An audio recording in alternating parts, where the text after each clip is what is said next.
heart cried. I went to an elder woman's side to tell her that I faced divorce.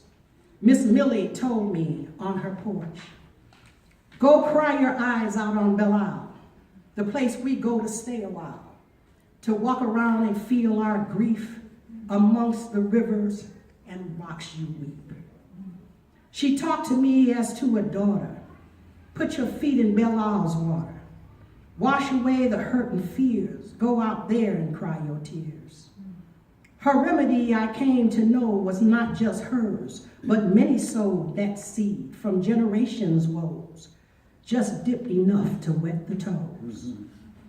The balm she often so prescribed was not the last time I would try to cure my wounds or face my trials or come and heal upon Belle Isle. But I am not the only one to come to bask in Belle Isle's sun, to walk upon the rocky shore those days when you can take no more.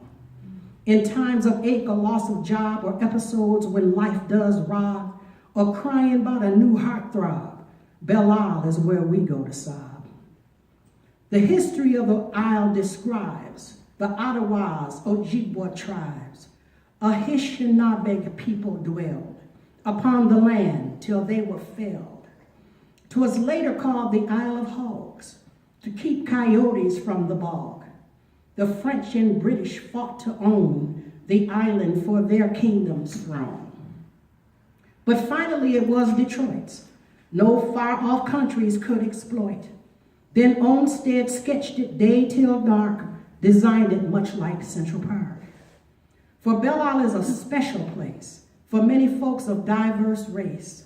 But I must say, lest we forget, my people's prayers have paid the debt. Back in the old Black Bottom day, they baptized in the olden way. All draped in white, they walked on down into the river where they found their newborn lives washed free of sin, emerged upon the island's rim. Down in the strait on Belle Isle's coast was where they caught that Holy Ghost. For years, Belle Isle was thusly blessed with saints of God in all white dress. The spirits in the park did rest and kept eyes out for those distressed. But segregation on mainland moved to the island's docks and sands. The yacht and boat clubs kept us out, engineered by those with clout. Yes, through the years, the city's trials, they made their way onto Belle Isle, where blacks and whites enjoyed the breeze, but still they tarried with unease. For often there were poor conditions, violent racial competitions, housing projects in demand, where soon we found that we were banned. We moved into sojourner truth, were met with bats and words uncouth. The whites refused us to reside. They wouldn't let us go inside. The city heaved with animus. Oh no, 'twas not magnanimous. And skirmishes and hatred fanned, the conflict smoldered in the land. Months later on the Belle Isle span, they broke out fighting man to man, with racial rumors simmering there on the bridge in 43. Someone cried out, there was a babe thrown from the bridge, or was it rape? The gossip mongers spread the news. Both black and white fell for the ruse. They crossed MacArthur to the streets, men who belonged behind white sheets. They made their way to Hastings Street.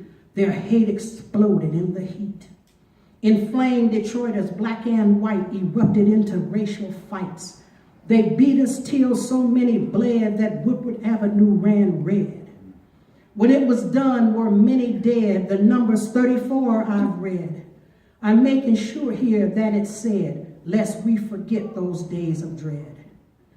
Then 'twas the time in hot July that flames went up in Detroit skies. One fiery week in 67, again the island turned from heaven. 7,000 apprehended, overflowed the Hoko cells. Then with civil rights suspended, Belle Isle Park was made a jail. Drove them in there by the busload, locked them up near Picnic Way, turned the buses into jail cells where they stayed day after day. Given water, piece of bread, locked upon the buses spread, eagle shackled, hardly fed. Some wish that they were dead. Then those old spirits came alive and sent their angels to arrive. When news got out Belle Isle was jail, Judge Crockett Sr. ordered bail. But sure, we all do recollect the better times. We resurrect our many Belle Isle reveries, those sweet collective memories. We'd all pile up in Daddy's car to try to find a place not far. We couldn't go up north, you see, not Detroit folks who look like me. So summer days was time to run out to Belle Isle for summer fun. The boulevard to Jefferson, our route to get to Belle Isle Sun. There at the island's treasure trove and on its banks, the giant stove, a testament to our old town where many ironworks were found. From there, we get up to the ridge and tunnel under to the bridge. While driving through at night or morn, we'd scream as Daddy blew the horn. And just before we'd barbecue and grown folks started drinking brews, they'd sit on down and have a bite and Daddy stopped to fly a kite. We loved the big aquarium and flower field solarium and picnics, parties that will last, and memoirs of our childhood's past. It isn't hard to reminisce on all those dates or even trysts. We all remember that first kiss while riding round the park in bliss. Or way back on the lighthouse end, a quiet moment with a friend. Or even art is there to see, like Dawson's stained glass masterpiece. Or weddings in the flower house where those betrothed became a spouse. Or family reunion days to celebrate our DNAs. Or pony rides in olden days with horses that we rode for pay. Or maybe we were in canoes, traversed the inland lakes, lagoons. We rode the slide when it was new and took our kids to see the zoo, watched athletes bounding over hurdles, and went to see the giant turtle. Remember winters when we'd skate upon the ice and then we'd wait till summer when we'd risk fatigue, play after work in baseball leagues. Some played handball on the courts. Belle Isle has had so many sports.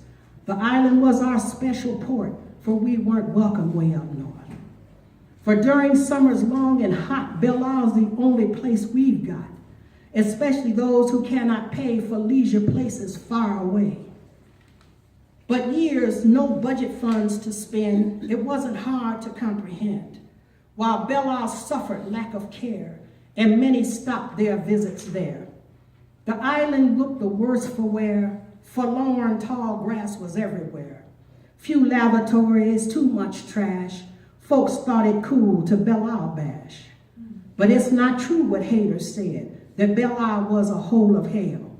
It always was a lovely place, for we who never left her grace. Decision made to sign a lease for 30 years to keep the peace.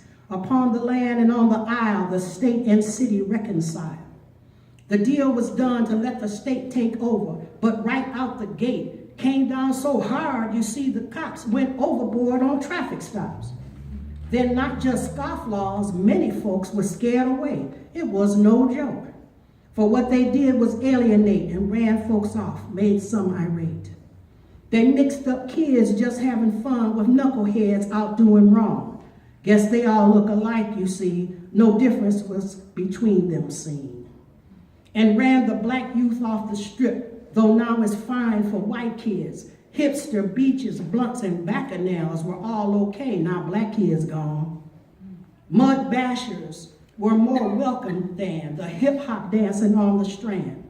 Newcomers carved out their own beach while young Detroiters made to leave. They made so many families flee, things went too far as one can see, that for a while it was off track. Some felt unwelcome, that's a fact. But now there is some balance back, restoring confidence, in fact, to welcome all, both white and black, and get the island right on track. But some lands covered in cement from yearly auto race events and giant berms that block our way, too many months a year they stay.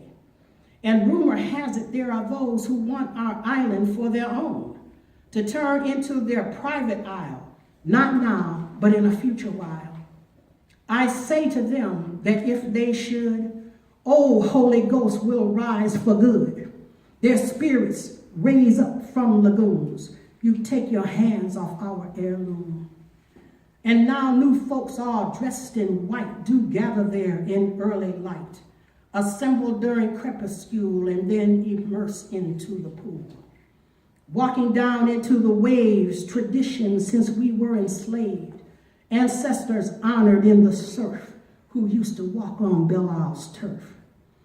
They'll rue the day they try to keep Belle Isle from us to make us weep. Orishas will rise from the deep. No good will come from what they reap. We call the spirits of Detroit and wrestle not with who'd exploit. For battles not with them, you see, but rather principalities. Now that the island's more diverse, I summon those who hear this verse to coalesce to keep Belle Isle for all Detroiters all the while. I call upon your urban love to ask for power from above, or from whatever you believe, to keep Belle Isle within our reach. No private island shall they make, exclusive playground for to take, restricted land just for their fun, no longer here for everyone. For there's still places to explore, and now so much has been restored. The fountain fish house we can see, their beauty's no hyperbole. Today we savor Belle Isle's peace and watch the crossing ducks and geese. The boat and yacht clubs renovate, and they no longer segregate. The island's quiet, right for bikes, and walking, running evening hikes. A place for nationalities, the burkas, boobas, and saris. Each dawn, Belle Island is reborn. The rowers set out in the morn. So quietly their vessels glide. The oars do pierce the morning tide. At Belle Isle's daybreak full of dew, the early hours mist in view, and flora, fauna fanciful, the dawns, they are so magical. For Belle Isle is a sacred space, repository of the grace bestowed on Detroit's human race. Yes, Belle Isle is a hallowed place. Thank you.